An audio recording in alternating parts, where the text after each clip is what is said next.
कृपा करून तुम्ही ऋषी मजपाशी सांगावे। हे ऋषी महाराज, कथा ऐकण्यासाठी माझ्या मनामध्ये खूप मोठा आनंद होत आहे आणि तो आनंद शेवटपर्यंत टिकण्यासाठी अगदी उल्हासानं अगदी आनंदानं जी असणारी राक्षसांची कथा, रावणाची कथा, कुंभकर्णाची कथा, अनेक राक्षस त्या लंकेमध्ये झाले, ती सर्वांची असणारी कथा मला सांगा, जेणेकरून मला आनंद होत आहे। ऐकोनी श्रीरामाचे वचन अगस्ती झाला विश्वापन्न, मने वेदासी न कळे महिमा दान, तो तू ब्रह्मपूर्ण श्रीरामा।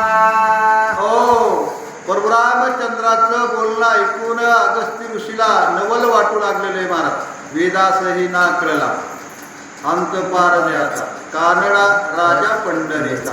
हो, वेदाला सुद्धा ज्याचा अंत कळाला नाही आणि ते परशुरामचंद्र मला स्वतःचीच कथा आहे महाराज आणि स्वतःच सांगतात, तुझ्या नामाचा महिमा तुझं कळे स्वतःची किंमत स्वतःला कळत नाही मला। दुसऱ्याच्या मुखातून ऐकल्यानंतर स्वतःची काय किंमत असते नंतर लक्षामध्ये येतं मला। स्वतःची किंमत स्वतःला कधीच कळत नाही।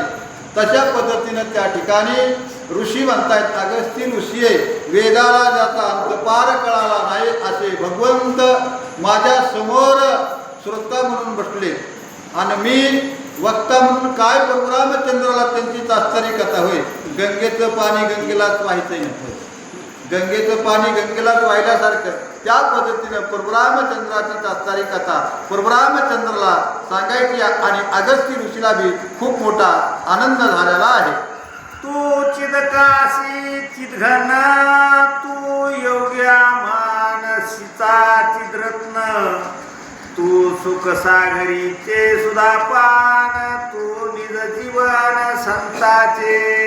ओ निज जीवन संताचे प्रभो, तुम्ही कसं आहे तर संताचं जीवन आहे। आकाशीचा सूर्य तुम्ही महाराज, आकाशामध्ये सूर्य असल्यानंतर सगळ्या जगाचा व्यवहार आकाशातल्या सूर्यानं चालतो किंवा चिद आकाशीचं साधू संताचं हृदयातलं रत्न आहे महाराज। साधू संत रात्रंदिवस ज्या भगवंताचं नामस्मरण करतात, ज्याला हृदयाच्या ठिकाणी रात्रंदिवस जे साधू संत धरतात, त्या साधू संताचं हे आराध्य दैवत आणि माझ्या समोर बसला आहे आणि मला म्हणतायत प्रभो ऋषी महाराज जी असणारी या कुबेराला अलकावती दिलेली महाराज, त्या नगरीचं वर्णन करून मला सांगा, त्याच्यामध्ये कोण कोण राहत होते ते सांगा, ते निघून काय गेले। आता कुबेराने नगर मागितलं महाराज, एवढं मोठं लोकपाळ केलेलं, सगळ्या लोकांचं पालन, सगळ्या लोकाला अर्थ पुरवण्यासाठी ब्रह्मदेवानं त्याला वरदान दिले महाराज।